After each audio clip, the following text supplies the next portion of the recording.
इथं बघितलं शाहू महाराज जे आम्ही सगळ्यांना भेटी दिलेल्या आहेत, प्रचंड नुकसान लोकांचं झालेलं आहे. प्री प्लॅन्ड अटॅक होता का अशी शंका होते आणि म्हणून प्रशासन कुठं कमी पडलं, यांना नुकसान भरपाई कशा पद्धतीने मिळू शकेल, परंतु त्याच्यापेक्षा कुणी यामध्ये दिरंगाई केली त्याच्यावर कारवाई केली पाहिजे. माझी मुख्यमंत्री आणि दोन्ही उपमुख्यमंत्र्यांना विनंती आहे की आपण भूमिका स्पष्ट करावी. रविवारी हे झाले, त्याच्यावर अजून तिघांचंही वक्तव्य आलेलं नाही.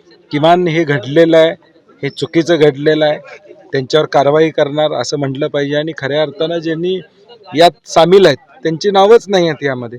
त्यामुळे मला वाटतं प्रशासन कुठंतरी ज्यांनी केलेलं आहे त्यांना पाठीशी घालण्याचा प्रयत्न करते. आम्ही आता जिल्हाधिकाऱ्यांच्याकडे जाणार आणि ही सगळी माहिती खासदार साहेबांना आम्ही त्यांना देऊ. या गावाचा 1% सुद्धा अतिक्रमाशी संबंध नाही. याचा अर्थ हा प्री प्लॅन अटॅक या गावावर त्या ठिकाणी आहे.